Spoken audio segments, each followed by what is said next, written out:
Welcome back. Governor Abbott has signed a bill that effectively bans all abortions in our state. So what are the chances it will be successfully challenged? Professor Josh Blackman from South Texas College of Law joins me live now. Josh, let's first lay out what this law says. It bans abortion the moment a fetal heartbeat is detected. And we know that can be as early as 6 weeks, most times before a woman is even aware that she's pregnant. So what's unique with this, though, is who will be enforcing the law. So explain that to us. This law is unique and rather clever from the government. Usually the state enforces the law, for example, the Attorney General. And what often happens is Planned Parenthood or other groups goes ahead and sues the Attorney General before the law even goes into effect. But this law is different. The Attorney General can't enforce this law. No state official can enforce this law. Rather, this law is enforced by private lawsuits. Every citizen in Texas will become a private attorney general who can then sue someone who's either performing the abortion or funding the abortion. This is a very novel way of restricting abortions. So to be clear on that, you say everybody can be a private attorney general. That means you do not have to be connected to someone who had an abortion, or you do not have to be connected to an abortion provider. So you, me, I mean, anyone can sue someone who drove the patient or a provider. Is that correct?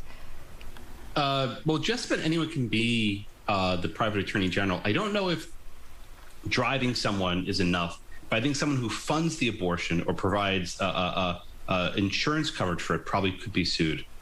Okay, and we want to point out to our viewers, only exceptions are medical emergencies. This does not take into account pregnancies from incest or rape. Josh, what about abortion providers? Is there a way for them to effectively challenge this law? Not that I can think of. I think they're going to have to sit and wait to be sued. The law is drafted in a very specific way to make a pre-enforcement challenge very difficult. They'll try. I think we can look to Lubbock as a preview of things to come. Lubbock adopted a very similar law, and Planned Parenthood challenged it. And within a few hours, the judge asked, "Why are you here? You're suing the city, but the city can't enforce this law." So I think they're in a tough spot. They're going to try to sue, which they always do, but I'm not sure it's going to work. Okay, the Supreme Court also just took up a case that poses a threat to Roe v. Wade. This is in Mississippi, but could the court's decision impact Texas's new law? Absolutely. If the court upholds the Mississippi week, which was a 15-week ban, then the Texas law will almost automatically allow a ban up to 15 weeks, which is 4 months.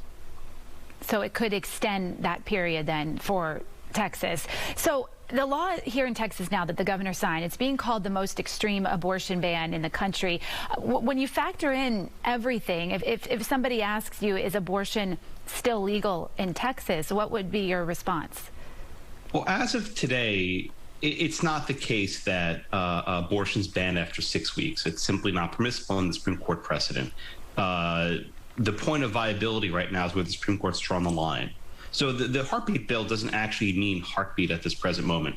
But let's say the Supreme Court moves the line up to 15 weeks, which is just about 4 months. At that point, the Texas bill would allow regulations at 15 weeks. So this law is somewhat forward-looking. It hangs on whatever the Supreme Court does next June. Okay, so we will be following that case very closely for you as well. And if this law does take effect, it would be so in September. Josh, thanks so much from South Texas College of Law. Appreciate your time.